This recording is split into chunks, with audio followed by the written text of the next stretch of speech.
ഈശ്വരന്റെ പ്രിയപ്പെട്ടവരെ, തിരുവിഷ്ടമേടിലേക്ക് സ്വാഗതം. നമ്മുടെ ജീവിതം ക്രിസ്തുയാഗത്തോട് ചേർത്ത് വയ്ക്കപ്പെടുകയും ജീവിത ബലി ദൈവത്തിനുള്ള ആരാധനയായി മാറുകയും ചെയ്യുകയാണ്.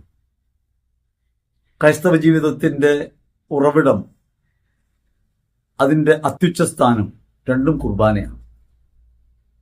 ജീവിതമാകെ ഇങ്ങനൊരു ബലിയർപ്പണമാണ് എന്ന ബോധ്യം സാധാരണഗതിയിൽ എപ്പോഴും നമുക്ക് നിലനിർത്തിപ്പോകാൻ സാധ്യമല്ല. ജീവിത സന്ദർഭങ്ങളോട് നിരന്തരം ഏറ്റുമുട്ടിപ്പോകുന്ന ജീവിതത്തിന് ഇത് ഒരു യാഗമാണ്, അർപ്പണമാണ് എന്ന ബോധ്യം നിലനിർത്തി മുൻപോട്ട് പോകാൻ നിരവധിയായ തടസ്സങ്ങളുണ്ട്.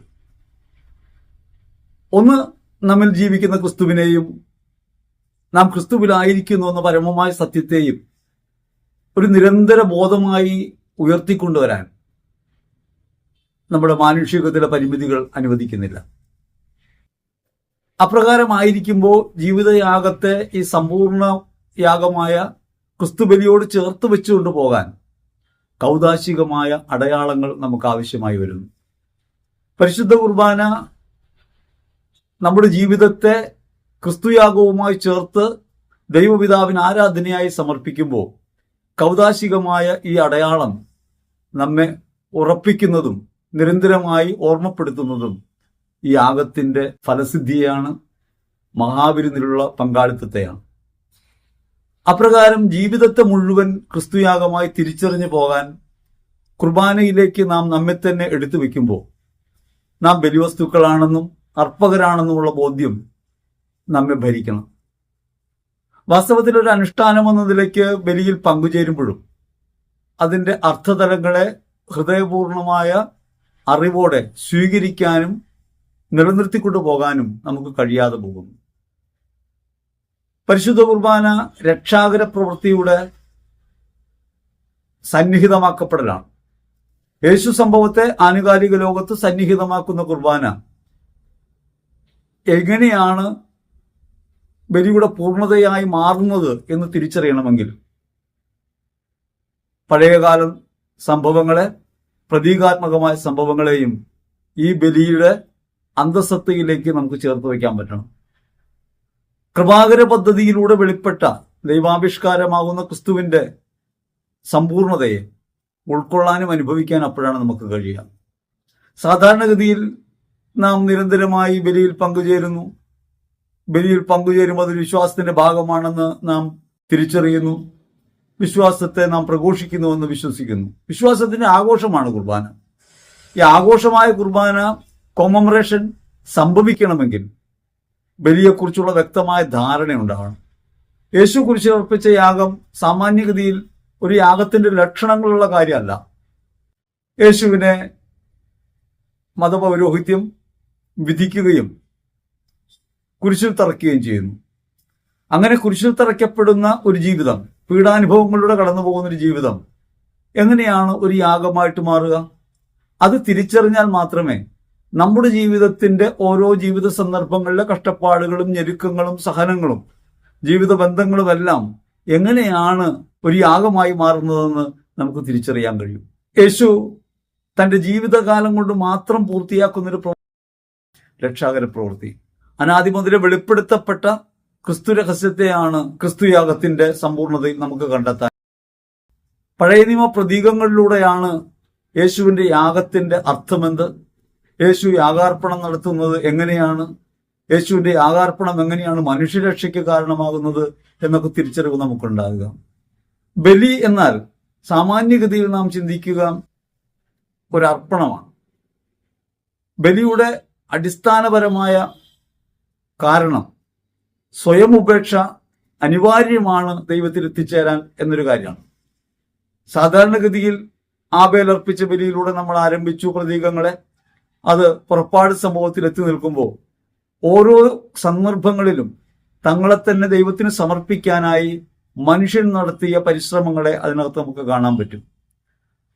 ജീവിതം ദൈവത്തിൻ്റെതാണെന്നും ദൈവദാനമാണെന്നും അത് മറ്റുള്ളവർക്ക് വേണ്ടി അർപ്പിക്കേണ്ടതാണെന്നും സ്വയം മുറിച്ചു വിളമ്പേണ്ടതാണെന്നും ക്രിസ്തു നമ്മെ പഠിപ്പിക്കുമ്പോൾ ഈ പഴയ നിയമ പ്രതീകങ്ങൾ അതിന്റെ പിൻബലമായി നമുക്ക് കാണാൻ പറ്റും.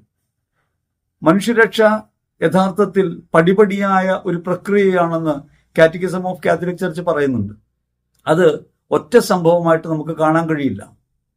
പ്രതീകങ്ങളിലൂടെ ആരംഭിച്ച് യേശു സംഭവത്തിൽ എത്തിച്ചേർന്ന് യേശു സംഭവത്തിലൂടെ രക്ഷ സാധ്യമായി, ആ രക്ഷ ആനുകാലിക ലോകത്തേക്ക് കൗതാശികമായി പടരുന്നു. ജീവിതമാകുന്ന ബലിയെ സമഗ്രമായി പിതാവിനുള്ള ആരാധനയാക്കി മാറ്റേണ്ടത് എങ്ങനെയെന്ന് പഠിപ്പിക്കുന്നു. ഒരു മഹാവിരുന്നിലേക്ക് നാം പ്രവേശിക്കാനുണ്ട് എന്ന് ഓർമ്മപ്പെടുത്തൽ നമുക്ക് നൽകുന്നു. ഇത്തരം ഒരു പരിണാമഗുപ്തിയെ തിരിച്ചറിയുമ്പോൾ മാത്രമേ യഥാർത്ഥത്തിൽ കുർബാന ജീവിതാനുഭവമായിട്ട് മാറ്റാൻ നമുക്ക് പറ്റൂ.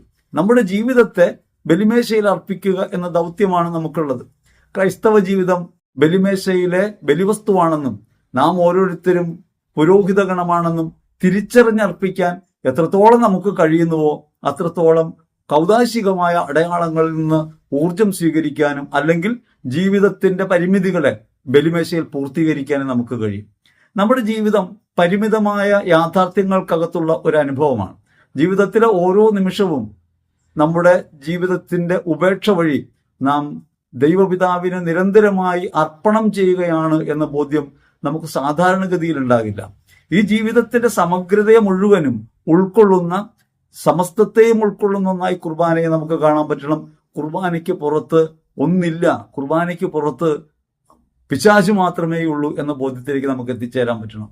സഭാശരീരം എന്നത് സർവപ്രപഞ്ചത്തെയും ഉൾക്കൊള്ളുന്ന ഒരു ഉണ്മയായി, സമ്പൂർണതയായി തിരിച്ചറിഞ്ഞ് അർപ്പിക്കാൻ നമുക്ക് കഴിയണം. ഒരു വീട്ടമ്മ കഞ്ഞി വെക്കുന്നത്, വീട്ടമ്മ എന്ന് പറയുന്നത് യഥാർത്ഥത്തിൽ ശരിയല്ല, കാരണം വീട്ടച്ഛനും ഉണ്ടല്ലോ. അപ്പൊ അതുകൊണ്ട് നമ്മൾ ചെയ്യുന്ന പ്രവൃത്തികൾ, ഉപജീവനത്തിനായി ചെയ്യുന്ന കാര്യങ്ങൾ, ബന്ധങ്ങളിലൂടെ നാം പുരോഗമിക്കുമ്പോൾ നാം മറ്റുള്ളവർക്ക് വേണ്ടി അർപ്പിക്കുന്ന സഹനങ്ങൾ, നമ്മുടെ ജീവിതത്തിൽ മറ്റുള്ളവർക്ക് വേണ്ടി എടുക്കുന്ന എഫർട്ടുകളെല്ലാം ഈ യാഗത്തിന്റെ ഭാഗമാണ് എന്ന ബോധ്യം സാധാരണഗതി നമുക്കില്ല. അങ്ങനെ ബോധ്യമില്ലാത്തത് കൊണ്ട് എന്ത് സംഭവിക്കുന്നു? സാധാരണഗതിയിൽ ജീവിതം ക്ലേശകരമായിട്ട് മാറുന്നു. ഒരു ബലിവസ്തുവിന് ഒരിക്കലും പരാതിപ്പെടുക സാധ്യമല്ല, കാരണം അത് അർപ്പണം ചെയ്യപ്പെടാനുള്ള വസ്തുവാണ്. അങ്ങനെ അർപ്പണം ചെയ്യപ്പെടാനുള്ള വസ്തുവാണ് നമ്മളെന്നും നമ്മുടെ ജീവിതമാകുന്ന ബലിമേശയിൽ ക്രിസ്തുയാഗമായി നമ്മൾ മാറുന്നുണ്ട് എന്നും തിരിച്ചറിഞ്ഞ് ജീവിക്കാൻ കഴിയുമ്പോഴാണ് നമ്മുടെ ജീവിതം ഒരു ദൈവാനുഭവത്തിന്റെ തലമായിട്ട് മാറുക. സാധാരണഗതിയിൽ നമുക്ക് ഈ ബോധ്യം നിലനിർത്തിക്കൊണ്ടു പോവുക അത്ര എളുപ്പമല്ല. കാരണം നാം ജീവിക്കുന്ന ജീവിത ചുറ്റുപാടുകൾക്കകത്ത് നേരിടുന്ന വൈരുദ്ധ്യങ്ങളെ, പ്രതികൂലങ്ങളെ, പ്രതിസന്ധികളെ ഒക്കെ സഹനങ്ങളായും കഷ്ടതയായും മനസ്സിലാക്കുന്നവരാണ് നമ്മൾ. എന്തുകൊണ്ട് ഇത്തരം ദുരിതങ്ങളെന്ന് പരിതപിക്കുന്നവരാണ് നമ്മൾ. ഈ പരിതാപമൊക്കെ ബലിക്കെതിരായ ഒരു തിന്മയാണ്. വാസ്തവത്തിൽ ഒരു സഹനം ഏൽക്കുമ്പോൾ, ഒരു ജീവിതക്ലേശം ഏൽക്കുമ്പോൾ, ഒരു അപമാനം ഏൽക്കുമ്പോൾ, മറ്റുള്ളവരിൽ നിന്ന് പീഡ ഏൽക്കുമ്പോഴൊക്കെ ദൈവാനുഗ്രഹത്തിന്റെ തലമായിട്ട് അത് കാണാൻ നമുക്ക് കഴിഞ്ഞാൽ, ജീവാർപ്പണത്തിന്റെ ഭാഗമായിട്ട് കാണാൻ കഴിഞ്ഞാൽ നിശ്ചയമായും സന്തോഷത്തോടെ, സ്നേഹത്തോടെ അതിനെ സ്വീകരിക്കാൻ നമുക്ക് കഴിയും. പക്ഷേ നമ്മുടെ ജീവിതത്തിൽ നമുക്ക് പരിശോധിച്ചാൽ മനസ്സിലാകും, ജീവിതത്തിലെ ഒരു ക്ലേശത്തെയും, ഒരു സങ്കടത്തെയും, ഒരു പരിമിതിയെയും, ഒരു അപമാനത്തെയും നമുക്ക് അപ്രകാരം സ്വീകരിക്കാൻ കഴിയുന്നില്ല. ഇത് മാനുഷിക പരിമിതിയാണ്. ഈ മാനുഷിക പരിമിതിയെ മറികടക്കാനും വിശ്വാസത്തെ പ്രഘോഷിക്കാനും ആഘോഷിക്കാനും ബലിവേദിയിൽ നാം അണയുകയാണ്, കുർബാനയിൽ പങ്കുചേരുകയാണ്. കുർബാന കേവലം ഒരു പ്രാർത്ഥനയും അനുഷ്ഠാനവുമായി ചിന്തിക്കുന്നതുകൊണ്ട് സംഭവിക്കുന്ന വൈരുദ്ധ്യം എന്താണ്?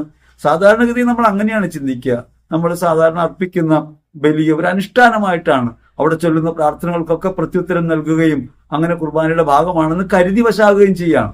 നമുക്ക് യാഥാർത്ഥ്യബോധമില്ല. എൻ്റെ ജീവിതത്തെ ഈ രഹസ്യവുമായി എങ്ങനെ ക്ലബ്ബ് ചെയ്യാമെന്ന് നാം പലപ്പോഴും പര്യാലോചിക്കുന്നില്ല, മനസ്സിലാക്കുന്നില്ല. അങ്ങനെ ആയതുകൊണ്ട് ജീവിതം വേറെയും ബലി വേറെയായിട്ട് മാറുന്നു. അപ്പോഴാണ് കുർബാന ഒറ്റപ്പെട്ടൊരു അനുഭവമായിട്ട് മാറുന്നത്. കുർബാനയെക്കുറിച്ച് സാധാരണ ഉണ്ടാകുന്ന പരാതികളിൽ ഒന്ന്, നിരന്തരമായി ഒരേ കാര്യം തന്നെ ചെയ്തുകൊണ്ടിരിക്കുന്നതിൽ അർത്ഥമുണ്ടോ എന്നാണ്. ഈ അർത്ഥരാഹിത്യം നമുക്ക് അനുഭവപ്പെടാൻ കാരണം നമുക്ക് നമ്മുടെ ജീവിതത്തെ ബലിമേശയിൽ അർപ്പിക്കാനുള്ള വസ്തുവായി കാണാൻ കഴിയുന്നില്ല എന്നുള്ളതാണ്. നമ്മുടെ ജീവിതത്തിലെ ഓരോ പ്രയോഗങ്ങളും നിമിഷങ്ങളും അധ്വാനങ്ങളും നിശ്ചയമായും ബലിയിൽ ഉൾച്ചേരുന്നവയാണെന്ന് തിരിച്ചറിഞ്ഞിരുന്നെങ്കിൽ നാം കുർബാന ഒരു വേദിയിൽ മാത്രം ഒതുക്കില്ലായിരുന്നു, അത് ജീവിതമാകെ ആഘോഷിക്കുമായിരുന്നു. ഈശോയിൽ ഏറ്റവും പ്രിയപ്പെട്ടവരെ, അതുകൊണ്ട് കുർബാനയെക്കുറിച്ച് കൂടുതൽ ഗഹനമായ അറിവുകളിലേക്ക് നാം പ്രവേശിക്കണം. സാധാരണഗതിയിലുള്ള കുഴപ്പം എന്താണെന്ന് വെച്ചാൽ, ആദ്യം മുതലേ ചെയ്തു പോരുന്ന ചില കാര്യങ്ങൾ പിന്തുടർന്നു പോരുന്നവർ മാത്രമായിട്ട് ഇടയ്ക്ക് നമ്മൾ മാറിപ്പോകും. അങ്ങനെ മാറിപ്പോകുന്നത് കൊണ്ട് വിശ്വാസ സമൂഹം യഥാർത്ഥത്തിൽ കുർബാനയിൽ നിന്ന് ഉൾക്കൊള്ളേണ്ട ഊർജം ഉൾക്കൊള്ളുന്നില്ല.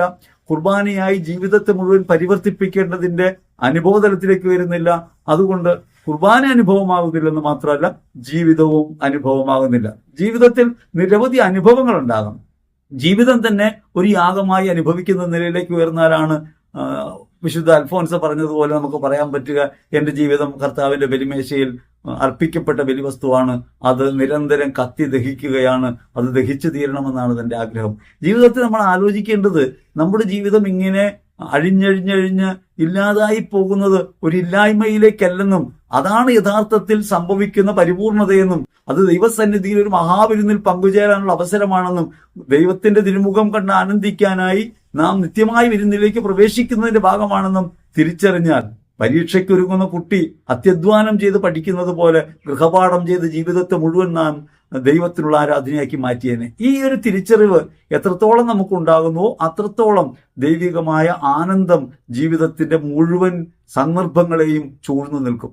അതുകൊണ്ട് കുർബാന ബലിവേദിയിൽ അനുഭവമാകുന്ന ഒരു നിസ്സാരപ്പെട്ട കാര്യമായി കാണാതെ ജീവിതം മുഴുവനും പുളിപ്പിക്കുന്ന പുളിമാവായി തിരിച്ചറിയാനും ജീവിതത്തിന്റെ സമസ്ത മേഖലയിലും ആനന്ദകരമായ അർപ്പണമായി ജീവിതത്തെ മാറ്റാൻ എന്ത് ചെയ്യണമെന്ന് പഠിക്കാനും നമുക്ക് കഴിയും.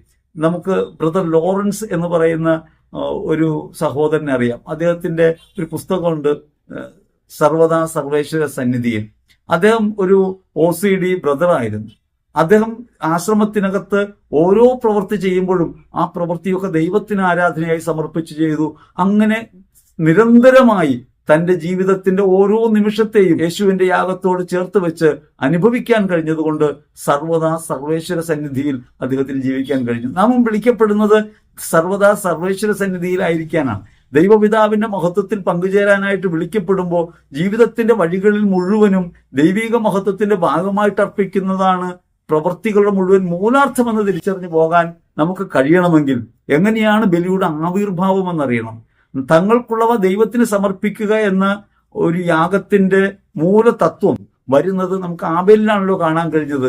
ആബേൽ തനിക്കുള്ളവ മുഴുവനും ദൈവത്തിൻ്റെതാണെന്ന് പ്രഖ്യാപിക്കുകയാണ്. താൻ ആർജിച്ചെടുക്കുന്ന സമ്പത്ത്, തന്റെ അധ്വാനം മുഴുവനും ദൈവത്തിൻ്റെതാണെന്നും എല്ലാറ്റിന്റെയും ഉടയവൻ ദൈവമാണെന്നും ഏറ്റുപറയാൻ ആബേൽ തുനിയുമ്പോൾ ആബേലിന്റെ പൂർത്തീകരണമായ ക്രിസ്തുവിൽ നമുക്ക് കാണാൻ കഴിയുന്നത് തന്നെ തന്നെ ദൈവത്തിന്റെ കരങ്ങളിലേക്ക് അർപ്പിച്ച്, പിതാവേ ഞാനും എനിക്കുള്ളവയും എന്നെ തന്നെ ഞാൻ അങ്ങയുടെ കരങ്ങളിൽ സമർപ്പിക്കുന്നു, ഞാൻ എന്റേതല്ല പിതാവിൻ്റെതാണെന്ന് പറയുന്ന പ്രവൃത്തിയാണ്.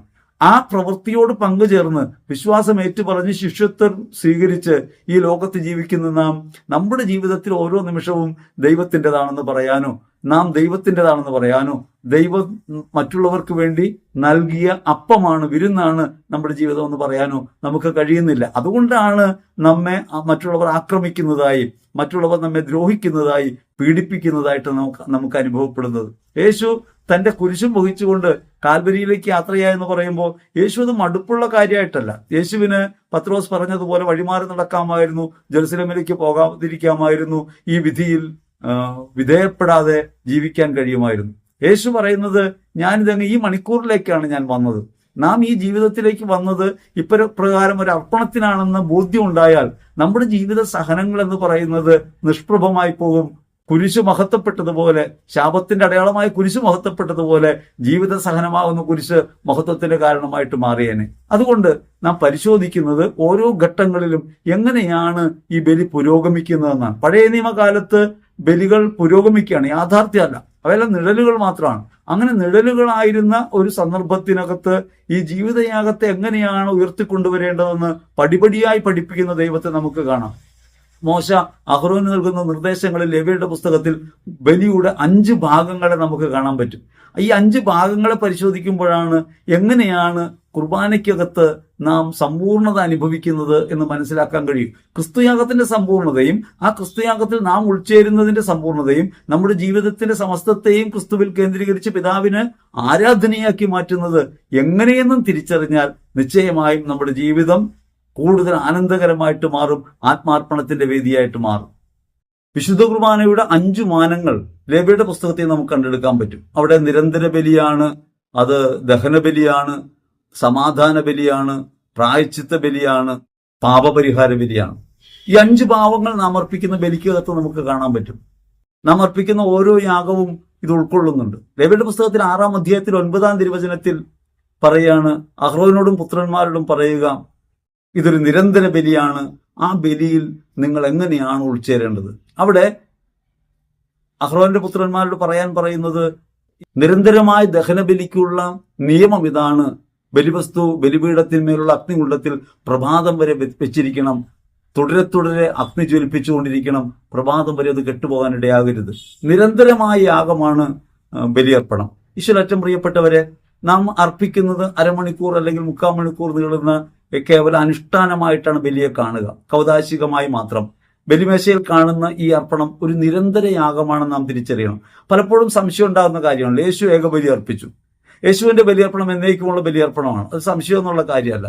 അങ്ങനെ സാധാരണ അർപ്പിച്ചിരുന്ന പുരോഹിതന്മാർ അർപ്പിച്ചിരുന്ന ബലി അവസാനിപ്പിച്ചിട്ടാണ് ക്രിസ്തു തന്റെ യാഗത്തിലേക്ക് പ്രവേശിക്കുന്നത്. പ്രാവുകളെയും ആടുകളെയും ഒക്കെ ദേവാലയത്തിൽ നിന്ന് തട്ടിമാറ്റുന്ന യേശു യഥാർത്ഥത്തിൽ ചെയ്യുന്നത് അതുകൂടിയാണ്. കാരണം ഈ ബലിയുടെ പ്രസക്തി അവസാനിക്കുന്നു. എന്നേക്കുമുള്ള ബലിയായി താൻ തന്നെ യാഗമാകുന്നു. തന്റെ ബലിയോടെ സമ്പൂർണ്ണതയിലേക്ക് വരികയാണ്. യേശുവിൽ അർപ്പിച്ച ഏക യാഗമാണ് യഥാർത്ഥത്തിൽ മനുഷ്യരക്ഷയുടെ കാരണമായിട്ട് മാറുന്നതും നിത്യവിരുന്നിൽ നമ്മെ ഭാഗവാക്കുകളാക്കുന്നതും. അത് യാഥാർത്ഥ്യമാണ്. എന്നാൽ ആ ബലിയർപ്പണം ഒരു ദിവസം കൊണ്ട് അവസാനിച്ചു പോയ കാര്യമല്ല. ഹെബ്രായർ 13:8 പറയും, യേശുക്രിസ്തു ഇന്നും ഇന്നലെയും എന്നും ഒരുവൻ തന്നെയാണ്. അതായത് എന്നേക്കുമുള്ള ഒരു കാര്യമാണ്. ആ ബലിയർപ്പണം ഇപ്പോഴും തുടരുന്നു. അത് നിരന്തരതയുള്ള കാര്യമാണ്. യേശുക്രിസ്തുവിന്റെ യാഗം എന്നേക്കുമുള്ള യാഗമാണ്. അങ്ങനെ എന്നേക്കുമുള്ള യാഗമായ ഏക ബലിയെ എങ്ങനെയാണ് മാനുഷിക ജീവിതത്തിന് അനുഭവപ്രദമാക്കി മാറ്റുക? ബലിയുടെ നിരന്തര സ്വഭാവത്തെക്കുറിച്ച് നാം തിരിച്ചറിയണം. ക്രിസ്തുവിൽ പൂർത്തിയായ യാഗം ആനുകാലിക ലോകത്ത് അനുഭവപ്രദമാകുന്നത് എന്റെയും നിങ്ങളുടെയും ജീവിതം വഴിയാണ്.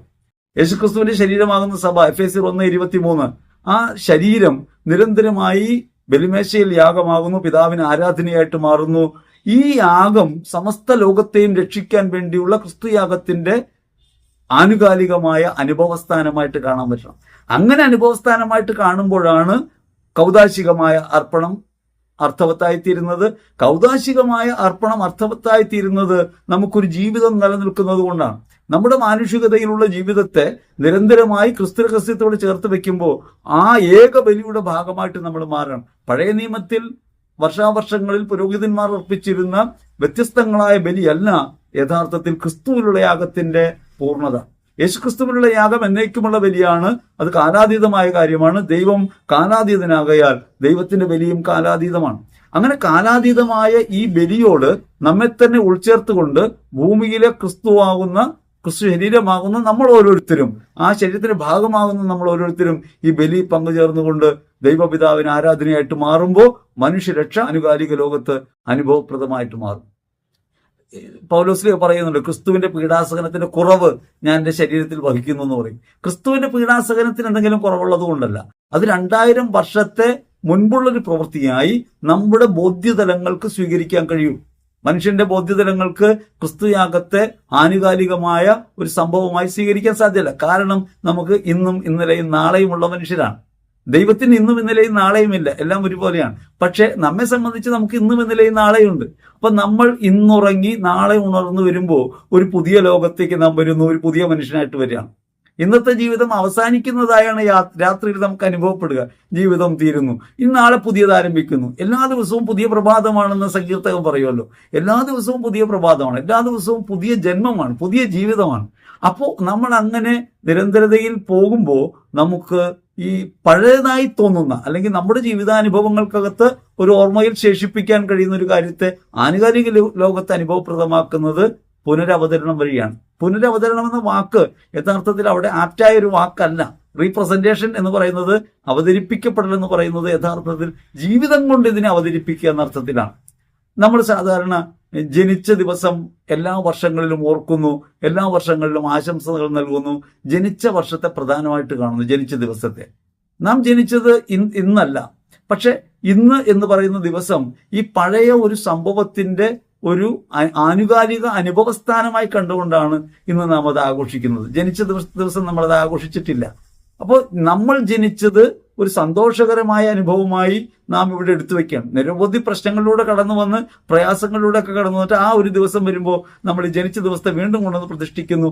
കാരണം ഈ അനുഭവം നമ്മുടെ ജീവിതത്തോട് ചേർത്ത് വെക്കുമ്പോഴാണ് ജീവിതത്തിന് അർത്ഥമുള്ളതായിട്ട് നമുക്ക് അനുഭവപ്പെടുക. യേശുയാഗത്തിന്റെ 2000 വർഷം മുമ്പ് എന്ന മാനുഷികമായ ചിന്താബോധത്തെ ആനുകാലിക ലോകത്തിന്റെ അനുഭവപരതയിലേക്ക് എത്തിച്ചേർക്കുന്നത് കൂദാശ വഴിയാണ്. അതുകൊണ്ട് നിരന്തര യാഗം എന്നത് സെപ്പറേറ്റായ ഒന്നൊന്നായ മാറി നിൽക്കുന്ന ഒരു യാഗമല്ല, ആ യാഗത്തോടുള്ള ഉൾച്ചേരലാണ്, കോമമറേഷനാണ്.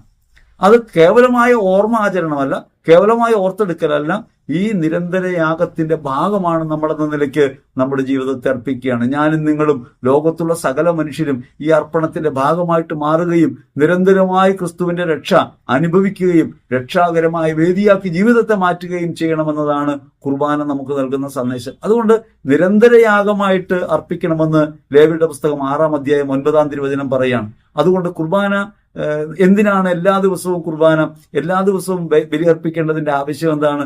എന്തിനാണ് ഇപ്രകാരം ചെയ്യുന്നതെന്ന് ചോദിച്ചാൽ, നമുക്ക് നമ്മുടെ പരിമിതമായ ജീവിതത്തിൽ എപ്പോഴും അനുഭവപ്പെടുക ഓരോ ദിവസവും ഓരോ ജീവിതമായിട്ടാണ്. ഓരോ ദിവസവും ഓരോ ജീവിതമാണ്. ഇന്നലെയുള്ള നമ്മളല്ല ഇന്നുള്ളത്, ഇന്നലെ കണ്ട കാഴ്ചകളല്ല ഇന്ന് നാം കാണുന്നത്, ഇന്നലത്തെ ജീവിതാനുഭവമല്ല ഇന്നുള്ളത്. ഓരോ ദിവസവും പുതിയതാണ്. ആ പുതിയതാകുന്ന ഓരോ ദിവസത്തെയും ദൈവാരാധനയായി മാറ്റണമെങ്കിൽ, യേശുവിന്റെ യാഗത്തോട് ചേർത്ത് വെക്കണമെങ്കിൽ നമുക്ക് ഈ യാഗാർപ്പണം ആവശ്യമായി വരുന്നു. നമ്മൾ ഈ ബലിവസ്തുവാണെന്ന ബോധ്യം നിലനിർത്താനാണ്. അവിടെ അഹ്റോന്റെ പുത്രന്മാരോട് പറയുന്നത് എന്താ? ബലിമേശയിൽ അഗ്നികുണ്ഡത്തിൽ എരിയുന്ന ബലിവസ്തുവാണെന്ന ബോധ്യത്തിൽ ജീവിക്കാൻ പറ്റണം. അങ്ങനെ ബലിവസ്തുവായിട്ട് മാറുമ്പോൾ നിരന്തരം അതിന് തീയിട്ടുകൊള്ളിക്കുക. നമ്മുടെ തീ ഏതാണ്? സഹനങ്ങളും ക്ലേശങ്ങളും അസ്വസ്ഥതകളും ഒക്കെ അഗ്നിയായി ജ്വലിക്കുന്ന ഒരു ജീവിതയാഗത്തിന്റെ ബലിമേശയിൽ നാം അർപ്പിക്കപ്പെടുകയാണ്. ഇങ്ങനെ അർപ്പിക്കപ്പെടുന്ന ബലിവസ്തുവാണെന്ന ബോധ്യം നിലനിർത്തി പോകാൻ നിരന്തരമായ യാഗാർപ്പണം നമുക്ക് ആവശ്യമായിട്ട് വരും. അതുകൊണ്ടാണ് അനുദിനമുള്ള യാഗാർപ്പണത്തെ, അനുദിനമുള്ള കൗതാശികമായ അനുഭവത്തെ പ്രധാനപ്പെട്ടതായി നാം തിരിച്ചറിയേണ്ടത്. സാധാരണ പരിശുദ്ധ കുർബാനയിൽ നിരന്തരമായി പങ്കുചേരുന്നത് ഒരു തഴക്കദോഷമായിട്ടാണ് ഇന്ന് കാണപ്പെടുക. എല്ലാ ദിവസവും പോകുന്നു, അതങ്ങനെ ശീലമായി പോയി. നടക്കാൻ പോയില്ലെങ്കിൽ ഒരു സുഖമില്ലാത്തതുപോലെ. ചില ആളുകളൊക്കെ പറയും കുർബാനയ്ക്ക് പോയില്ലെങ്കിൽ ഒരു സുഖമില്ല. സുഖം ഉണ്ടാകാനാണ് കുർബാനയ്ക്ക് പോകണമെങ്കിൽ പോകരുത്. സുഖം ഉണ്ടാകാൻ പോകുന്നതല്ല. എനിക്ക് എൻ്റെ ജീവിതത്തിന്റെ സമ്പൂർണ്ണത അർപ്പിക്കാൻ കഴിയണം. ഞാൻ ചെയ്ത പ്രവൃത്തികൾ മുഴുവൻ, ഇന്നലെ ഒരു ദിവസം ഞാൻ ചെയ്ത പ്രവൃത്തികൾ മുഴുവനും ഈ യാഗമേശയിലെ ബലിവസ്തുവാണെന്ന് ഞാൻ ഓർത്തിട്ടില്ല. ഈ പരിമിതി എനിക്കുണ്ട്. ആ പരിമിതി ഉള്ളതുകൊണ്ടാണ് ഞാൻ പോകുന്നത്. ഇന്നലെ ഞാൻ അർപ്പിച്ച പ്രവൃത്തികളൊക്കെ, ഓരോ നിമിഷവും ചെയ്യുന്ന പ്രവൃത്തികളൊക്കെ ക്രിസ്തുയാഗത്തിന്റെ ഭാഗമാണെന്ന ബോധ്യം എനിക്ക് ഉണർത്താൻ കഴിഞ്ഞിരുന്നെങ്കിൽ, നിരന്തരം നിലനിൽക്കുമായിരുന്നെങ്കിൽ എനിക്ക് ഈ യാഗാർപ്പണം പ്രത്യേകമായിട്ട് ആവശ്യമായി വരില്ല. പക്ഷേ നമ്മുടെ മാനുഷികതയുടെ പരിമിതി അതാണ്. നമുക്ക് ഈ ബോധം നിലനിർത്തി പോകാൻ സാധിക്കുന്നില്ല. ചായ വെക്കുന്നതും കഞ്ഞി വെക്കുന്നതും ചെടി നടുന്നതും പാട്ടുപാടുന്നതും മീൻ പിടിക്കുന്നതും വയലിൽ ജോലി ചെയ്യുന്നതും ഫാക്ടറി ജോലി ചെയ്യുന്നതും വെയിൽ കൊള്ളുന്നതും നടക്കുന്നതും മറ്റുള്ളവർ സംസാരിക്കുന്നതും നമ്മുടെ സമയവും കഴിവും ഒക്കെ മറ്റുള്ളവർക്ക് വേണ്ടി കൊടുക്കുന്നതുമെല്ലാം ജീവിതയാഗത്തിന്റെ ഭാഗമാണ്. ഇത് ബലിയർപ്പണത്തിന്റെ ഭാഗമാണ്. ക്രിസ്തുവിന്റെ രഹസ്യം എന്നിൽ പൂർത്തിയാകുകയാണ്. ഞാൻ കുരിശിൽ മരിച്ചുകൊണ്ടിരിക്കുകയാണ് എന്ന ബോധ്യം നിലനിർത്തി പോകാൻ നമുക്ക് കഴിയുന്നില്ല. അങ്ങനെ കഴിയാത്തത് കൊണ്ട് ഈ ബലിവസ്തുവായി, ബലിമേശയിൽ അഗ്നിയിൽ അർപ്പിക്കപ്പെടുന്ന ബലിവസ്തുവായി ജീവിതത്തെ മാറ്റാൻ കഴിയണമെങ്കിൽ നമുക്ക് നിരന്തരമായ യാഗാർപ്പണങ്ങൾ ആവശ്യമായിട്ട് വരും. ഒരു കാര്യം മനസ്സിലായില്ലേ? സാധാരണ എന്തുകൊണ്ടാണ് നിരന്തരമായ യാഗം ആവശ്യമായി വരുന്നതെന്ന് ചോദിച്ചാൽ, സെൻട്രൽ പോയിന്റ് ഓഫ് ലൈഫാണ് കുർബാന, ജീവിതത്തിന്റെ കേന്ദ്രബിന്ദുവാണ്. അപ്പൊ അങ്ങനെ കേന്ദ്രബിന്ദുക്കൾ ഇടയ്ക്കിടയ്ക്ക് മാറണമെന്നുണ്ടാ. കാരണം നമ്മുടെ ജീവിതം അനുനിമിഷം പുതിയതായിക്കൊണ്ടിരിക്കുന്നു. ഓരോ നിമിഷവും പുതിയതാണ്. അപ്പൊ നാം അനുഭവിക്കുന്ന ജീവിതത്തെ ക്രിസ്തു രഹസ്യത്തോട് ചേർത്ത് വെച്ച് നമുക്ക് അനുഭവിക്കാൻ കഴിയുന്നില്ലെങ്കിൽ, ആ അഗ്നിയിൽ എരിയുന്ന ബലിവസ്തുവായി തിരിച്ചറിയാൻ കഴിയുന്നില്ലെങ്കിൽ, നമുക്ക് ജീവിതത്തെ ബലിയായിട്ട് അനുഭവിക്കാൻ കഴിയില്ല, ആരാധനയാക്കി മാറ്റാൻ കഴിയില്ല. അതുകൊണ്ടാണ് നിരന്തരയാഗം ആവശ്യമായി വരുന്നത്. ഈ നിരന്തരയാഗത്തിന്റെ ഒരു ലക്ഷണം നമുക്ക് പഴയ നിയമത്തിൽ കാണാം. പഴയ നിയമത്തിൽ അത് മനസ്സിലാക്കിയപ്പോൾ അത് ഇടയ്ക്കിടയ്ക്ക് അർപ്പിക്കുന്ന ബലിയായിട്ടാണ് അവർ മനസ്സിലാക്കിയതെങ്കിൽ, കാരണം സമ്പൂർണ്ണമായ യാഗം വന്നിട്ടില്ലാത്തത് കൊണ്ട് അവരെ സംബന്ധിച്ച് ഇതൊരു ബലിയാണ്, മറ്റൊന്ന് വേറൊരു ബലിയാണ്, അങ്ങനെയാണ് അവർ അർപ്പിച്ചുകൊണ്ടിരുന്നത്. അവിടെ ബലിവസ്തുവായിട്ട് അവർ സ്വയം തിരിച്ചറിഞ്ഞിരുന്നില്ല. അവരർപ്പിക്കുന്നൊരു പ്രവൃത്തിയായിട്ടാണ് മനസ്സിലാക്കിയിരുന്നത്. നമ്മളാകട്ടെ ക്രിസ്തുവിൽ യാഗവസ്തുവായും പുരോഹിതഗണമായും തിരിച്ചറിയുന്നു. അങ്ങനെ ക്രിസ്തു യാഗത്തോട് നിരന്തരമായി ചേർന്ന് നിൽക്കുന്നു. അപ്പോ ഒരു ചോദ്യത്തിന് ഉത്തരം കിട്ടിയില്ലേ? കുർബാന എന്നും ആവശ്യം എന്താണ് എന്നതിന്റെ അർത്ഥം മനസ്സിലായി. 5 ലക്ഷത്തോളം കുർബാനകളാണ് ഓരോ ദിവസവും ബലിമേശയിൽ അർപ്പിക്കപ്പെടുന്നത്. 5 ലക്ഷത്തിലധികം ബലികൾ. ഈ നിമിഷവും ഒരു യാഗാർപ്പണത്തിന് നടുവിലാണ് നമ്മൾ ഇരിക്കുന്നത്. പക്ഷെ നമ്മളത് ഓർക്കുന്നില്ല, അനുഭവിക്കുന്നില്ല, അറിയുന്നില്ല. അങ്ങനെ അറിയണമെങ്കിൽ നമുക്ക് യാഗാർപ്പണത്തിൽ കൗതാശികമായ അടയാളങ്ങളോട് ചേർന്ന് അനുഭവസ്ഥാനത്തേക്ക് വരേണ്ടതുണ്ട്. അതുകൊണ്ടാണ് വിശുദ്ധ ബലി നിരന്തരമായിട്ട് അർപ്പിക്കേണ്ടി വരുന്നത്. യഥാർത്ഥത്തിൽ കുർബാന അർപ്പണം നമ്മുടെ ജീവിതമാണെന്ന് പറഞ്ഞു. അപ്പൊ ജീവിതം എന്നത് എങ്ങനെയാണ് നമുക്ക് ദൈവത്തിന്റെ സന്നിധിയിൽ അവതരിപ്പിക്കാൻ പറ്റുക, അല്ലെങ്കിൽ നമ്മൾക്ക് അടയാളങ്ങളിലൂടെ ഒരു അനുഭവസ്ഥാനത്തേക്ക് കൊണ്ടുവരാൻ പറ്റുക? നമ്മുടെ ജീവിതത്തിലെ പരമപ്രധാനമായ കാര്യം എന്താണ്? ഏറ്റവും എളുപ്പത്തിൽ പറയാം, അത് വിശപ്പാണ്. നമ്മൾ സാധാരണഗതിയിൽ പല അലങ്കാരത്തോടെ പല കാര്യങ്ങളൊക്കെ ജീവിതത്തിന് പ്രധാനപ്പെട്ട കാര്യങ്ങളായിട്ട് പറയുമെങ്കിലും ജീവിതത്തിന്റെ അടിസ്ഥാന ഭാവം എന്താണ്? അത് ഭക്ഷണം കഴിക്കുക എന്നുള്ളതാണ്. യേശു തന്റെ അറിയിപ്പുകളൊക്കെ നൽകുന്നത് അല്ലെങ്കിൽ സന്ദേശങ്ങൾ നൽകുന്നത് പലപ്പോഴും വിരുന്നുകൾക്ക് മധ്യയാണ്, ഭക്ഷണമേശയിലാണ്. കാരണം മനുഷ്യന്റെ അടിസ്ഥാന ഭാവമായി നിലനിൽക്കുന്ന ഒരു കാര്യം ഭക്ഷണം തന്നെയാണ്. സസ്യജീവന് കാരണമായിട്ട് മാറുന്നത് പലതരം ജീവനുകളാണുള്ളത്. ധാതുജീവൻ, സസ്യജീവൻ, ജന്തുജീവൻ, മനോജീവൻ, ആത്മീയ ജീവിതം. അങ്ങനെ 5 തരത്തിൽ നമുക്ക് കാണാൻ പറ്റും. അതിൽ ഏറ്റവും പ്രധാനപ്പെട്ട ഒരു കാര്യമാണ് ഈ സസ്യജീവിതം. സസ്യജീവിതം അങ്ങനെയാണ്, അത് ഭക്ഷണത്തിൽ കേന്ദ്രീകരിച്ചുള്ളതാണ്. നമ്മൾ എന്തൊക്കെ കാര്യങ്ങൾ പറയുമ്പോഴും എത്തിച്ചേരുന്ന അവസാനം ഭക്ഷണത്തിലാണ്. ഭക്ഷണമേശ ഒഴിവാക്കി ജീവിക്കാൻ കഴിയുന്നില്ല. കാരണം മനുഷ്യന്റെ ജീവന നിലനിൽപ്പിന് ആവശ്യമായ ഭക്ഷണം അവനെടുക്കണം. അപ്പോൾ ഈ ഭക്ഷണം എന്ന് പറയുന്നതിനെ ഒരു പ്രതീകാത്മകമായ അർപ്പണമായിട്ട് മാറ്റുന്നു. അതുകൊണ്ടാണ് നമുക്ക് കാണാം പലപ്പോഴും ബലിവസ്തുക്കൾ ഭക്ഷ്യയോഗ്യമായ കാര്യങ്ങളാണ് അർപ്പിക്കുക. കാരണം ഭക്ഷണം ഒരു പ്രലോഭനമായിട്ട് നിൽക്കുകയാണ്. വിശപ്പ് ഒരു പ്രലോഭനമായിട്ട് നിരന്തരം നിൽക്കുകയാണ്. അത് വിട്ടുപോകുന്നില്ല. ഒരിക്കലും വിശപ്പ് ഉണ്ടായിട്ടില്ല എന്ന് പറയാൻ ആർക്കും സാധ്യമല്ല. അപ്പോൾ നമ്മുടെ സാധാരണ വിശപ്പിനെ അസാധാരണമായ ഒരു വിശപ്പിന്റെ ഉപാധിയാക്കി നമുക്ക് കാണാൻ പറ്റും. സാധാരണ വിശപ്പാണ് ഭക്ഷണം കഴിച്ച് നാം മാറ്റുന്നത്. നമുക്ക് ആത്മീയമായ വിശപ്പുണ്ട്. ആത്മീയമായ വിശപ്പ് എങ്ങനെയാണ് മാറ്റുക? അത് പരിശുദ്ധാത്മാവിൽ മാത്രം മാറാൻ പറ്റിയ കാര്യമാണ്. അതുകൊണ്ടാണ് ഈശോ പറഞ്ഞത്, ഞാൻ സ്വർഗത്തിൽ നിന്ന് ഇറങ്ങി വന്ന അപ്പമാണ്. ഞാൻ സാധാരണ ജീവൻ നൽകുന്ന ആളല്ല, സ്വർഗത്തിൽ നിന്ന് ഇറങ്ങി വന്ന അപ്പമാണ്. നിങ്ങൾ നശ്വരമായ അപ്പത്തിനു വേണ്ടി മാത്രം അധ്വാനിക്കാതെ മനുഷ്യപുത്രൻ നൽകുന്ന നിത്യമായ അപ്പത്തിനു വേണ്ടി അധ്വാനിക്കണം, നിത്യജീവന്റെ ആഹാരത്തിന് വേണ്ടി അധ്വാനിക്കണം. നമ്മുടെ ഭക്ഷണം ഒരു പ്രതീകമാണ്. എന്തുകൊണ്ടാണ് ബലിമേശയിൽ അപ്പവും വീഞ്ഞും വരുന്നത്? അത് ഭക്ഷണമായതുകൊണ്ടാണ്. ഈ എഡിബിൾ ഫോമിലേക്ക് നമ്മുടെ ജീവിതത്തെ നമ്മൾ കൊണ്ടുവന്ന് ബലിമേശയിൽ അർപ്പിക്കുന്നു. കുർബാനയിൽ അർപ്പിക്കുന്ന അപ്പവും വീഞ്ഞും സാധാരണഗതിയിൽ ഇവിടെ മാത്രം വന്ന ഒരു പുതിയ കണ്ടുപിടുത്തമല്ല. പലപ്പോഴൊക്കെ ഈ വീഞ്ഞു മാറ്റാൻ പാടില്ല എന്നൊക്കെ ചോദ്യം ഉണ്ടാകുമ്പോൾ തർക്കവിതർക്കങ്ങളൊക്കെ ഉണ്ടാകുന്നത് അതുകൊണ്ടാണ്. യഥാർത്ഥത്തിൽ ഇത് ആരംഭിക്കുന്നത് പഴയ നിയമത്തിലാണ്. പഴയ നിയമത്തെ നമുക്ക് കാണാൻ പറ്റും. ദഹനബലിയായിട്ട് അർപ്പിക്കുന്നത് സാധാരണ 2 കാര്യങ്ങളാണ്. ഒന്ന്, മൃഗങ്ങളെ ബലിയർപ്പിക്കുന്നു, കൂടാതെ ധാന്യം അർപ്പിക്കുന്നു, ധാന്യമാവ് അർപ്പിക്കുന്നു. അങ്ങനെ ധാന്യമാവ് അർപ്പിക്കുന്ന പ്രതീകം കുർബാനയിലുണ്ട്. ഈ ധാന്യമാവ് അർപ്പിക്കുന്ന പ്രതീകമായിട്ട് അവിടെ പറയുന്നത് എങ്ങനെയാണ്? ലേവിയുടെ പുസ്തകത്തിൽ 6-ാം അധ്യായത്തിൽ 14-15 തിരുവചനങ്ങളിൽ വചനം പറയുന്നത് എങ്ങനെയാണ്? അവിടെ ഈ ധാന്യമാവിൽ നിന്ന് ഒരു കൈ മാവെടുക്കും, എന്നിട്ട് എണ്ണ ഒഴിക്കും, മുഴുവൻ കുന്തിരിക്കവും ചേർക്കും, എന്നിട്ട് അത് യാഗമായിട്ട് അർപ്പിക്കും.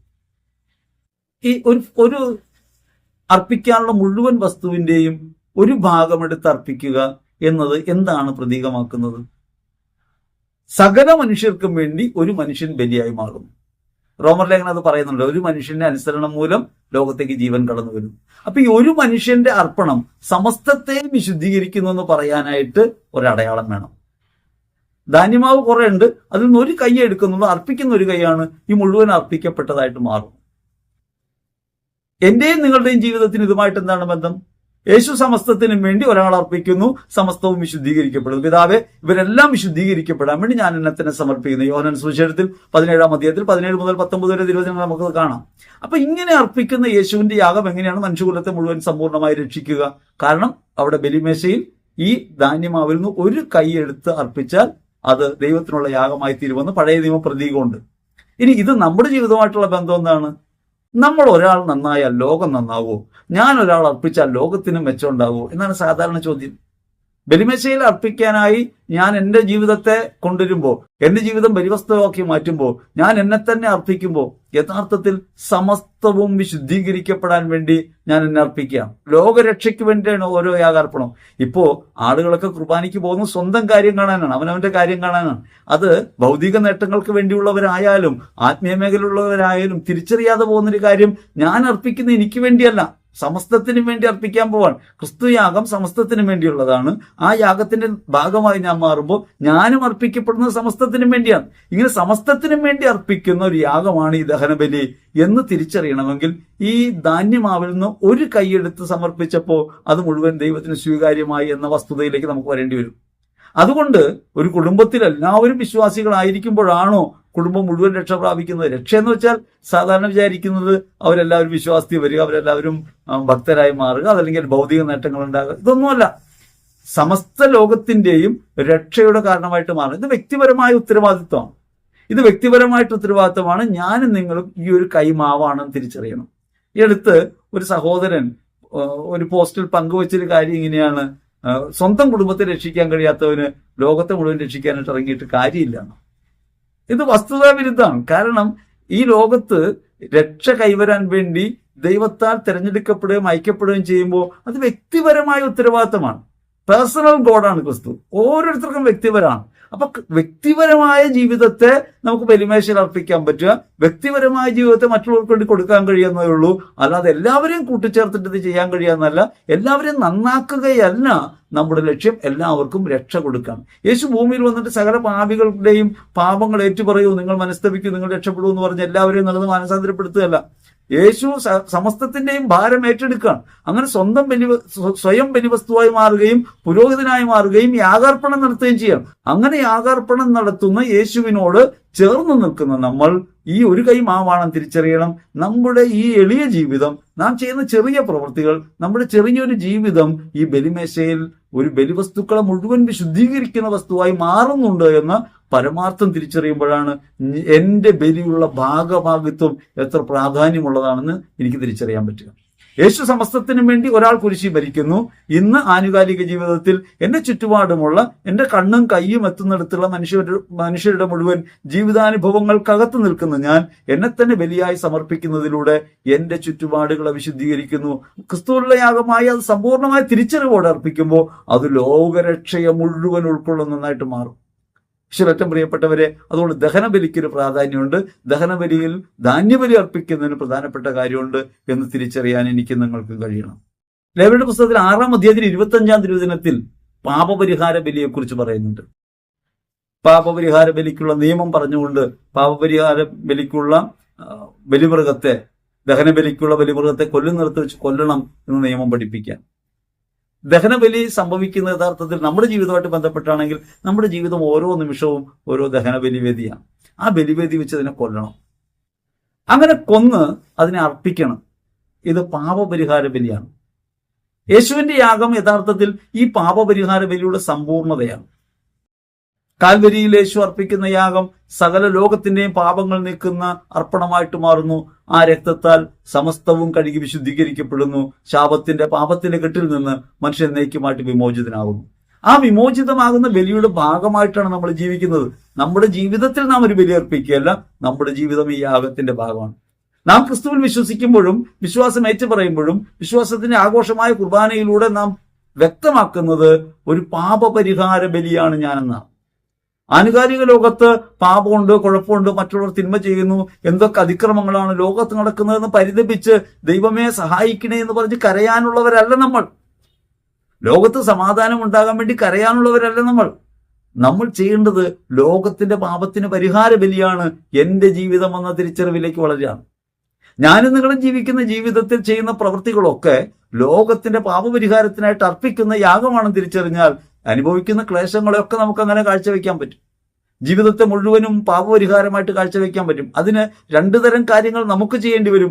നമുക്ക് നമ്മുടെ പാപം ഏറ്റുപറഞ്ഞ് ക്രിസ്തുവിന്റെ പരിശുദ്ധിയെ വിളിച്ചു പറഞ്ഞ് ക്രിസ്തുവിൽ നമുക്ക് ഒന്നു ചേരേണ്ടി വരും. ക്രിസ്തുവിൽ അങ്ങനെ ഒന്നു ചേർന്ന് മാമോദീസ വഴി വിശുദ്ധീകരിക്കപ്പെട്ട നമ്മൾ കുമ്പസാരത്തിലൂടെ വിശുദ്ധീകരിക്കപ്പെട്ട് ക്രിസ്തുവിന്റെ ശരീരത്തോട് ചേർന്ന് നിന്ന് യേശുയാഗത്തിന്റെ ഭാഗമായി അർപ്പിക്കപ്പെടുമ്പോൾ പാപപരിഹാരമായ ക്രിസ്തുവിന്റെ യാഗം ആനുകാലിക ലോകത്ത് അനുഭവപ്രദമായി മാറും. ഇത്രയും പ്രധാനപ്പെട്ട ഒരു കാര്യമാണ് കുർബാനയെന്ന് തിരിച്ചറിയാതെയാണ് നാം കുർബാനയിൽ ഇങ്ങനെ ഒഴുക്കം മട്ടി പങ്കെടുത്തുകൊണ്ടിരിക്കുന്നത്. അതൊരു സാധാരണമായ ഡെയിലി ഡൂയിങ് ആയി ഇങ്ങനെ ചെയ്തുകൊണ്ടിരിക്കുകയാണ്. അല്ലേ, ഒരു നിരന്തര പ്രവൃത്തി. സാധാരണ ചെയ്യുന്ന ഭക്ഷണം കഴിക്കുന്നത് പോലെ, കുളിക്കുന്നത് പോലെ നാം കുമ്പസാരിക്കുന്നു, കുർബാന സ്വീകരിക്കുന്നു, നാം അങ്ങനെ പോയിക്കൊണ്ടിരിക്കുക. ഒരു ഭക്താനുഷ്ഠാനം എന്ന നിലയ്ക്കാണ് കുർബാനയെ പലപ്പോഴും കാണുന്നത്. ഒരു ആചാരമായിട്ടാണ് പലപ്പോഴും അത് അധപ്പതിക്കുന്നത്. വാസ്തവത്തിൽ ചെയ്യുന്ന പ്രവൃത്തി എന്താണ്? നാം പാപപരിഹാരത്തിനായി അർപ്പിക്കുന്നതാണ് നമ്മുടെ ജീവിതമെന്ന ബോധ്യത്തോടെ, ഇത് ക്രിസ്തുവിൽ അർപ്പിതമായ ജീവിതമാണെന്ന ബോധ്യത്തോടെ ക്രിസ്തു രഹസ്യങ്ങളോട് ചേർത്ത് വെച്ച് നാം പിതാവിനുള്ള ആരാധനയായി സമർപ്പിക്കുമ്പോൾ അഖില ലോകത്തിനും പാപത്തിനുള്ള പരിഹാരമായിട്ടാണ് അത് അർപ്പിക്കപ്പെടുന്നത്. അതിനർത്ഥം എന്റെയും നിങ്ങളുടെയും ജീവിതം ലോകത്തിന്റെ പാപപരിഹാരത്തിനുള്ളതാണ്. അതുകൊണ്ടാണ് നിരന്തരം വിശുദ്ധീകരണത്തിലേക്ക് നാം പോകേണ്ടതുണ്ട്, മാമോദീസ ഏറ്റു പറയേണ്ടതുണ്ട്, വിശ്വാസം ഏറ്റു പറയേണ്ടതുണ്ട്, കുമ്പസാരിക്കേണ്ടതുണ്ട് എന്നൊക്കെ പറയുന്നതിന്റെ കാര്യം ഇതാണ്. ഞാൻ കേവലമായൊരു വ്യക്തിയല്ല. ഞാൻ കേവലമായ ഒരു വ്യക്തി എന്ന നിലയിൽ നിന്ന് ക്രിസ്തുവിലേക്ക് വളരുകയും ക്രിസ്തുവിന്റെ ശരീരത്തിന്റെ ഭാഗമാണെന്ന ബോധ്യത്തോടെ ബലിമേശയിൽ അർപ്പിക്കുകയും ജീവിതത്തിൽ മുഴുവനും അർപ്പണം തുടരുകയും ചെയ്യുകയാണ്. അങ്ങനെ ജീവാർപ്പണം മുഴുവനും പാപപരിഹാരത്തിന് വേണ്ടിയുള്ളതാണെന്ന ഭാവത്തിലേക്ക് എനിക്ക് വരാൻ കഴിയുമ്പോൾ ഞാൻ ക്രിസ്തുത്വത്തിലേക്ക് അടുക്കാൻ. ദൈവാനുഭവം ഉണ്ടാകുന്നില്ലെന്ന് പലപ്പോഴും പരാതിപ്പെടുന്നുണ്ട്. ദൈവത്തെ നമുക്ക് വേണ്ടത് മായയായിട്ട് അനുഭവിക്കാനാണ്.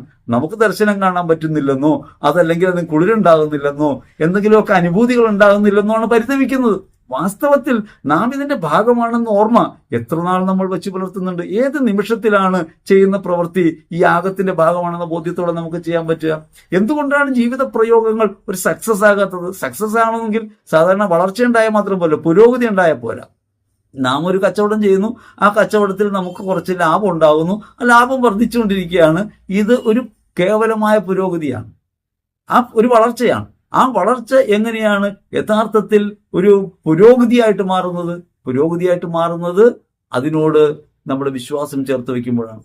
അങ്ങനെ വിശ്വാസം ചേർത്ത് വെച്ച് പുരോഗമിക്കുമ്പോൾ ഇനി അതെങ്ങനെയാണ് വിജയത്തിലെത്തുക? വിജയത്തിലെത്തുക എന്ന് വെച്ചാൽ ചെയ്യുന്ന കാര്യങ്ങളൊക്കെ 100% ആയി മാറുക എന്നല്ല.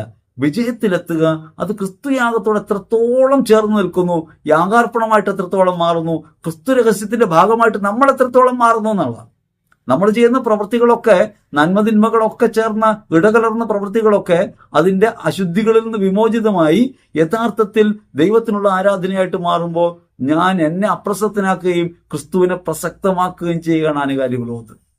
അതുവഴിയാണ് പാപപരിഹാര ബലിയുടെ സമ്പൂർണത ആനുകാലിക ലോകം അനുഭവിക്കുക. ഈ ലോകം അനുഭവിക്കണമെങ്കിൽ ഞാൻ ക്രിസ്തു രഹസ്യം ഈ ലോകത്ത് ജീവിതാനുഭവത്തിലൂടെ പകർന്നു നൽകാൻ വിളിക്കപ്പെടുന്നു. ഈശ്വരറ്റം പ്രിയപ്പെട്ടവരെ, അതുകൊണ്ട് പരിശുദ്ധ കുർബാനയെ നാം തിരിച്ചറിയേണ്ടത് ഒരു പാപപരിഹാര ബലിയാണ്. ക്രിസ്തുവിന്റെ പാപപരിഹാര ബലി ആനുകാലിക ലോകത്ത് സന്നിഹിതമാക്കുന്നത് ഞാൻ തന്നെയും ഒരു പാപപരിഹാര ബലിയാണെന്ന് ബോധ്യത്തോടെ എന്നെ തന്നെ ബലിമേശയിൽ അർപ്പിക്കുമ്പോഴാണ്. അങ്ങനെയാണ് ക്രിസ്തു രഹസ്യത്തെയും ജീവിതത്തെയും കൂട്ടിച്ചേർക്കുന്ന, കൂട്ടിവിളക്കുന്ന വേദിയായി പരിശുദ്ധ കുർബാനയുടെ വേദി മാറുന്നത്. കുർബാനയിലെ അർപ്പണം ഇങ്ങനെ സമ്പൂർണമായ പാപപരിഹാര ബലിയെ ആനുകാലിക ലോകത്തെ അനുഭവസ്ഥാനത്തേക്ക് കൊണ്ടിരുന്നു എന്ന തിരിച്ചറിവ് നമുക്കുണ്ടാകുമ്പോൾ ബലിയർപ്പണം കുറെ കൂടി പ്രസക്തവും പ്രാധാന്യവുമുള്ളതായി നമുക്ക് അനുഭവപ്പെടും. അപ്പോൾ നമ്മുടെ ജീവിതത്തിൽ കുർബാന ഒരു അനുഭവമായിട്ട് മാറും. യേശു ഈ ലോകത്ത് സമാധാനം നൽകുന്നത് തന്റെ പരിശുദ്ധാത്മാവിലൂടെയാണ്. പരിശുദ്ധാത്മാവിന്റെ ഫലങ്ങളിലൊന്നാണ് സമാധാനം. 12 ഫലങ്ങളിലൊന്ന്. ഈ സമാധാനം ഈ ലോകത്തിന് നൽകാൻ വേണ്ടി സ്വയാർപ്പണം ചെയ്യുക എന്നത് പരമപ്രധാനമായ കാര്യമാണ്. എങ്ങനെയാണ് സമാധാനം നൽകുന്നത്? ക്രിസ്തു കുരിശിൽ മരിക്കുമ്പോൾ ഈ സമാധാനം നൽകുന്നുണ്ട്. ദൈവപിതാവിന്റെ ഇഷ്ടത്തിനനുസരിച്ച് തന്നെ തന്നെ അർപ്പിക്കുന്നതിലൂടെ ദൈവത്തോട് സമാധാനത്തിൽ നിലനിൽക്കുന്നു. മനുഷ്യന്റെ ദ്രോഹങ്ങളും പീഡകളും ഒക്കെ ഏറ്റെടുത്തുകൊണ്ട് അവനോട് ക്ഷമിച്ചുകൊണ്ട് അവനോടും സമാധാനത്തിൽ വർത്തിക്കുന്നു. ഇങ്ങനെ ഇരുപുറത്തെയും ഒരുമിച്ച് ചേർക്കുന്ന, ഒരിക്കലും ചേരാൻ കഴിയാത്ത ദൈവത്തെയും മനുഷ്യനെയും ഒന്നിച്ചു ചേർക്കുന്ന പ്രവൃത്തിയാണ് ക്രിസ്തുവിൽ സംഭവിക്കുക. അതുകൊണ്ട് എഫേസ്യർ 2:14 പറയുന്നത് അവൻ നമ്മുടെ സമാധാനമാണ്, ശത്രുത മതിലുകൾ തകർക്കുകയും ഇരുകൂട്ടരെയും ഒന്നിപ്പിക്കുകയും ചെയ്യും. ശത്രുതയുടെ മതിലുകൾ തകർത്ത് ഇരുകൂട്ടരെയും ഒന്നിപ്പിക്കുന്ന യേശുയാഗമാണ് യഥാർത്ഥത്തിൽ പരിശുദ്ധ കുർബാന. ഈ കുർബാനയെക്കുറിച്ചാണ് ലേവ്യരുടെ പുസ്തകം തിരുവചനത്തെ നമ്മൾ വായിക്കുക. ലേവ്യരുടെ പുസ്തകം അനുരഞ്ജനത്തിന്റെ വേദിയായിട്ട് ബലിമേശയെ കാണുന്നു, സമാധാന ബലിയായിട്ട് അർപ്പണത്തെ കാണുന്നു. സമാധാന ബലി യഥാർത്ഥത്തിൽ പ്രചോദിപ്പിക്കുന്നത് ക്രിസ്തുയാഗത്തിൽ സംഭവിക്കുന്ന സമാധാന ബലിയുടെ പൂർണ്ണതയെക്കുറിച്ചാണ്. അവിടെ പ്രതീകാത്മകമായിട്ടാണ് ക്രിസ്തുവിൽ അത് സമ്പൂർണ്ണമാകുന്നു. ക്രിസ്തുവിൽ സമ്പൂർണമായ സമാധാന ബലി ആനുകാലിക ലോകത്ത് നമ്മിലൂടെയാണ് അനുഭവപ്രദമാകേണ്ടത്. സമാധാനം നൽകുന്നവരായിട്ട് നമ്മൾ മാറണമെന്ന് പറയുമ്പോൾ സാധാരണഗതിയിൽ നമ്മൾ ചിന്തിക്കുന്നത് എല്ലാം കേട്ടാൽ കണ്ടാൽ മിണ്ടാതിരിക്കുക എന്ന അർത്ഥത്തിലാണ് സമാധാനത്തെ നമ്മൾ കാണുക. സമാധാനം എന്ന് വെച്ചാൽ നിരന്തരമായ ദൈവീക ബന്ധത്തിൽ നിലനിൽക്കാനുള്ള ഒരു വിളിയാണ്. ഞാനും നിങ്ങളും ആദ്യം സമാധാനത്തിലാകേണ്ടത് ദൈവവുമായിട്ടാണ്. ദൈവവുമായിട്ട് നമ്മൾ സമാധാനത്തിലാണ്. സമാധാന ബലി എന്ന ആ ഒരു പദം വെച്ചുകൊണ്ട് നമുക്ക് ചിന്തിക്കാം, ദൈവവുമായി സമാധാനത്തിലാണ്. ചില ആളുകൾ പറയുന്നത് ദൈവവുമായി കലഹത്തിലാണെന്നാണ്. പ്രാർത്ഥനയൊക്കെ കലഹമായിട്ട് മാറാൻ, വിയോജിപ്പുകൾ മാത്രം രേഖപ്പെടാൻ. ദൈവമേ ഇത് മാറ്റിത്തരണം, ദൈവമേ അത് നീക്കിത്തരണം, എനിക്കിഷ്ടമുള്ളത് തരണം, ഇങ്ങനെയല്ല വേണ്ടത്. ദൈവത്തെ പ്ലാനും പദ്ധതിയും പഠിപ്പിക്കുന്ന കോലാഹലമായിട്ടാണ് പ്രാർത്ഥന മാറുന്നത്. ഞാൻ നിന്റെ സന്നിധിയിലാണെന്നും ഞാൻ നിന്റേതാണെന്നും നിന്റെ ഇഷ്ടം എന്നിൽ നിറവേറ്റൂ എന്നും ദൈവമേ ഞാൻ നിന്നോട് സ്നേഹത്തിലാണെന്നും പറയാനല്ല നമ്മൾ ബലിമേശയിൽ പോകുന്നത്. അത് ഈ കാര്യം ഓർമ്മയില്ലാത്തത് കൊണ്ടാണ്. ഒരു സമാധാന ബലിയാണ്, ഒരു ഉടമ്പടി ക്രിസ്തു സ്ഥാപിക്കുന്ന ബലിമേശ. എങ്ങനെയുള്ള സമാധാനമാണ്? ഒരു സമാധാനത്തിന്റെ ഉടമ്പടിയാണ്. അരമ്യതകൾ നീക്കാണ്. ദൈവത്തിന്റെ ഇഷ്ടം നിറവേറ്റുന്നതാണ് ജീവിതത്തിന്റെ പരമപ്രധാനമായ ലക്ഷ്യമെന്ന് ദൈവത്തോട് ഏറ്റു പറയുകയും ദൈവത്തെ പ്രതി മറ്റുള്ളവർക്ക് വേണ്ടി ജീവിക്കുന്നതാണ് ജീവിതത്തിന്റെ സായുജ്യമെന്ന് തിരിച്ചറിയുകയും ചെയ്യുമ്പോൾ ഈ രണ്ടിടത്തും നാം ഒന്നു ചേരുന്നു. അങ്ങനെ ദൈവമനുഷ്യ ബന്ധത്തിന്റെ കണ്ണിയായി മാറുന്ന സമാധാനത്തിന്റെ ബലിവേദിയായിട്ട് മാറുകയാണ് കുർബാന. കുർബാനയിൽ ഈ സമാധാന ബലി എന്ന കാര്യത്തിൽ നമ്മൾ ഓർക്കണം. ദൈവവുമായി രമ്യതയിലാകുക എന്ന മനോഭാവം വരണം. നിന്റെ ഇഷ്ടം നിറവേറിയാൽ മതി, ദൈവമേ നീയാണ് ശരി, അതുകൊണ്ട് നിന്റെ ഭാഗമാണ് ഞാൻ, നീയാണ് എന്നെ അയച്ചത്, നിന്നിലാണ് ഞാൻ ജീവിക്കുന്നത്, നിന്റെ ഇഷ്ടമാണ് ഞാൻ എന്ന് പറയാൻ കഴിയുന്ന രീതിയിൽ ദൈവവുമായി രമ്യതയിലാകുകയും ദൈവത്തോടുള്ള ഈ രമ്യത മറ്റുള്ളവരോടുള്ള പ്രവൃത്തികളിലൂടെ വെളിപ്പെടുത്തുകയും ചെയ്യുമ്പോഴാണ് സമാധാന യാഗമായിട്ട് ഞാനും നിങ്ങളും മാറുക. അതുകൊണ്ട് ലേവ്യരുടെ പുസ്തകം ഓർമ്മിപ്പിക്കുന്ന ഒരു പ്രതീകം സമാധാന ബലിയാണ്. ആ ബലി പ്രതീകാത്മകമായ ബലി അല്ല പ്രസക്തമാകുന്നത്, ക്രിസ്തുവിന്റെ സമ്പൂർണമായ സമാധാനമാണ് പ്രസക്തമാകുന്നത്. അത് പ്രസക്തമാകുന്നത് നമ്മുടെ ജീവാർപ്പണം വഴിയാണ്. ജീവിതത്തെ മുഴുവനും ഈ സമാധാനത്തിനായിട്ട് അർപ്പിക്കുമ്പോഴാണ്. ഇനി അടുത്തത് പ്രായശ്ചിത്ത ബലിയാണ്. ലേവ്യരുടെ പുസ്തകം 7:3 അത് പഠിപ്പിക്കുന്നുണ്ട് എങ്ങനെയാണ് പ്രായശ്ചിത്ത ബലി അർപ്പിക്കേണ്ടത്. എന്താണ് പ്രായശ്ചിത്ത ബലി എന്ന ഈ മാനം നമ്മുടെ മുമ്പിൽ വയ്ക്കുക? നമ്മുടെ ജീവിതം ഒരു പ്രായശ്ചിത്തമാണ്. ഇപ്പൊ പ്രഭാതത്തിൽ പറയാണ്, ദൈവമേ ഈ പ്രഭാതത്തിൽ എന്നെ വിളിച്ചതിന് ഓർത്ത് നന്ദി പറയുന്നു, അനേകർ മരിച്ചു പോയല്ലോ ദൈവമേ, ഇന്നത്തെ ദിവസം ഞാനുണ്ടല്ലോ. ചില ആളുകളൊക്കെ പ്രാർത്ഥിക്കുന്നതാണ്, കേൾക്കുമ്പോൾ വളരെ ന്യായമായിട്ട് തോന്നാം. ഇന്നത്തെ ഒരു ദിവസം തന്നതിന് നന്ദി പറയണം. എന്തിന്? നന്ദി പറയാൻ പറ്റിയ ജീവിതമാണോ ഇന്നത്തേത്? ഇന്ന് എന്തൊക്കെ പ്രശ്നങ്ങളെ നേരിടാനുള്ളത്. ഇന്നില്ലായിരുന്നെങ്കിൽ, ഇന്ന് നമ്മൾ ജീവിച്ചില്ലായിരുന്നെങ്കിൽ നിരവധി പ്രശ്നങ്ങളെ നമുക്ക് നേരിടാതിരിക്കാമായിരുന്നു. ദീർഘകാലം ജീവിച്ചിരിക്കാനൊക്കെ പ്രാർത്ഥിക്കുമ്പോൾ യുദ്ധം ചെയ്യാൻ എന്നെ പറഞ്ഞു വിടണമെന്ന് പറയുന്ന പോലെയാ. കഷ്ടത കൊണ്ടുകൂടെ സഹനങ്ങളിലൂടെയൊക്കെ പോകണം. അപ്പൊ എന്നിട്ട് ആ ജീവിതത്തോടൊരു താല്പര്യം നമുക്കുള്ളത് എന്താ? അതിന് കാരണം എന്താ? പെട്ടെന്നുള്ള മരണത്തിൽ നിന്ന് രക്ഷിക്കണമെന്നൊക്കെ പ്രാർത്ഥിക്കില്ലേ? അതിന്റെ കാരണം എന്താ? നമുക്ക് ഇന്നത്തെ ഒരു ദിവസമുണ്ട്. എന്തിനുള്ളതാ? നമ്മൾ പലപ്പോഴും വിചാരിക്കുന്നത് ചെയ്യാനുള്ള പ്രവൃത്തികളൊക്കെ പൂർത്തിയാക്കാൻ, നേട്ടങ്ങൾ നേടാൻ, കുറെ സന്തോഷം അനുഭവിക്കാൻ എന്നൊക്കെയാണ് നമ്മൾ വിചാരിക്കുക. വാസ്തവത്തിൽ ഇന്നത്തെ ഒരു ദിവസം നമുക്കുള്ളത് ഒരു പ്രായശ്ചിത്ത ജീവിതമാണ്.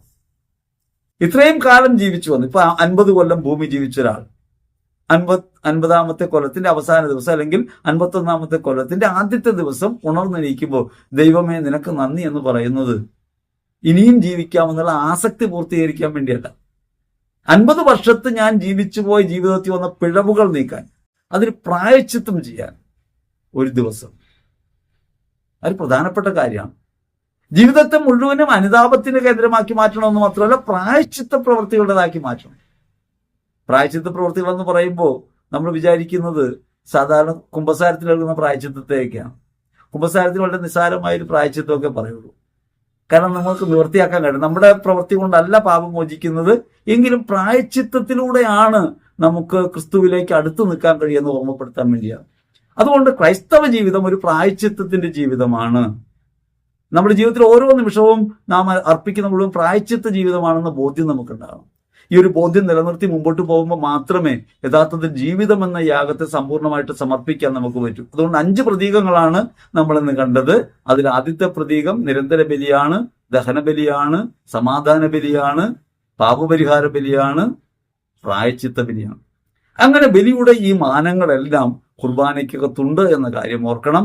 ഈ മാനങ്ങളെയൊക്കെ തിരിച്ചറിഞ്ഞ് ഇത്തരത്തിലുള്ള മാനങ്ങൾ നമ്മുടെ ജീവിതത്തെ മുഴുവൻ പൊതിഞ്ഞു നിൽക്കുന്ന ദൈവാനുഭവത്തിന്റെ കേന്ദ്രസ്ഥാനത്ത് കൊണ്ടുവരാൻ കഴിയുമ്പോഴാണ് ക്രിസ്തുയാഗത്തിലുള്ള നമ്മുടെ പങ്കാളിത്തം ഒരു അനുഭവമാകുക, യാഥാർത്ഥ്യമായിട്ട് മാറുക. കൗദാശികത ഒരു അനുഭവ സ്ഥാനമാണ്, ജീവിതത്തെ മുഴുവൻ യാഗമായി അർപ്പിക്കുന്നതിന്റെ ഭാഗമാണെന്ന കാര്യം ഓർക്കണം. ക്രിസ്തു രഹസ്യങ്ങളോട് ചേർന്ന് നിൽക്കാനായിട്ട് ഈ പ്രതീകങ്ങളിൽ വിരിഞ്ഞ ഈ അറിവിനെ, ഈ ബോധത്തെ നമുക്ക് നമ്മുടെ ജീവിതത്തിൽ പ്രയോഗത്തിലേക്ക് കൊണ്ടുവരാം. ക്രിസ്തുയാഗത്തോട് ചേർന്ന് നിൽക്കാനുള്ള പ്രതീകാത്മകമായ വിളിയെ തിരിച്ചറിയാം, ജീവിതത്തെ മുഴുവൻ യാഗമായിട്ട് അർപ്പിക്കാം. അപ്രകാരം ജീവിതമെന്ന ക്ലേശങ്ങൾ നിറഞ്ഞ, സങ്കടങ്ങൾ നിറഞ്ഞ, പരിമിതികൾ നിറഞ്ഞ ബലിവസ്തുവിന് കർത്താവിന്റെ സന്നിധിയിൽ യാഗമായിട്ട് അർപ്പിക്കാം. നമ്മെ തന്നെ ബലിമേശയിൽ അർപ്പിക്കാം. ക്രിസ്തുയാഗത്തോട് ചേർന്ന് നിൽക്കാം.